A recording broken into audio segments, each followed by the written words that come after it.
म्हणजे समजू नका मी आमदार नाही पण आमदाराचा बाप आहे ही गोष्ट लक्षात घ्या.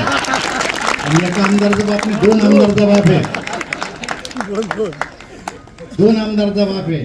आणि मला आमदाराचा बाप जरी नसतो तर मी पार्टीचा लहानपणचा कार्यकर्ता आहे. सरकार माझं आहे, जालन्यासाठी जेवढा पैसा लागेल तेवढा पैसा मानू शकतो. तेव्हा दिसलो का मी पडल्या जेव्हा घरात बसलो मग तोंड वाकडं झालं. मी कोणाला आरोप केले, यांना पाळलं त्यांना पाळलं, त्याला दुसऱ्या दिवशी बाहेर पाडून मराठवाड्यात दौरा केला नाही. मला पाळलं तर पाळलं, कल्याण निवडून आला, घ्या कल्याण पूर्ण. बरं चाललंय ना तुमचं सध्या, मला थोडं तुमचं बरं चाललंय ना. अरे 2 वर्षात 2 लाख रुपये आणले जालन्याला. 2 वर्षात 2 लाख म्हणून तुमच्याकडे मी आलो साहेब. त्याने 1 रुपया आणला नाही म्हणून मी तुमच्याकडे आलो. हा तो गेला आणि हे आले.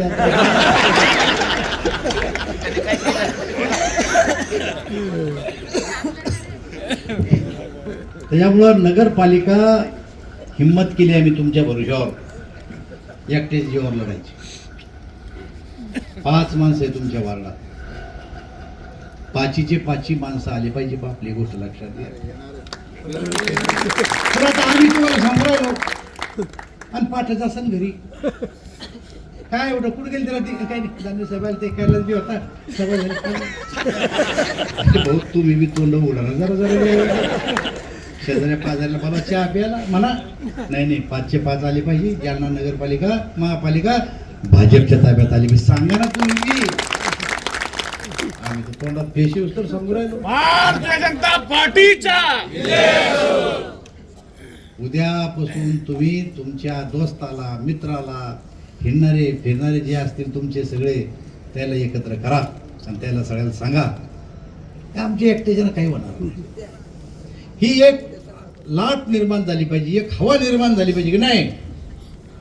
भाजपलाच यावेळेस निवडून द्यायचंय तर लोक निवडून देतील आपल्याला. आणि मला खात्री आहे की जालन्याचा इतिहास मागचा जर पाहिला तर लोकांना माहिती आहे विकास कोण करू शकते. गोष्ट लक्षात घ्या.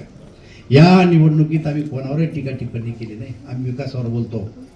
विकासाशिवाय आम्ही कोणावर नाव ठेवत नाही. कोणाला जे केलं ते सांगावंच लागेल. बरं मी सांगू राहिलो 10 कामं, त्यांनी सांगा 2-3 कामं.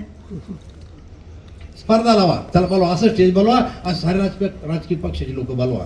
तू काय केलं सांग, जो हरण त्यानं कान धरून 5 वर्ष मारू. कोणी चॅलेंज बी स्वीकारत नाही. आणि त्याच्यामुळं या जालन्याला आपल्याला मुख्यमंत्र्यांनी सांगितलं की हे जालना एक मॅग्नेट येतात. DMIC आले संभाजीनगरला, मोठमोठले उद्योग आले संभाजीनगरला, जमिनी राहिले संभाजीनगरला. जालन्याला यावं लागते त्या लोकांना. ही उद्योग नगरी आहे आणि उद्योगपती आपल्या शहरातले सारे उद्योगपती. हा उद्योग वाढवायचा असेल, जालना पुढे न्यायचा असेल तर केंद्रात सरकार, राज्यात सरकार, इथं सरकार आणा. जालन्यासाठी लागेल तेवढा पैसा आणू. एवढंच मी तुम्हाला वचन देतो आणि माझे 2 शब्द सांगतो.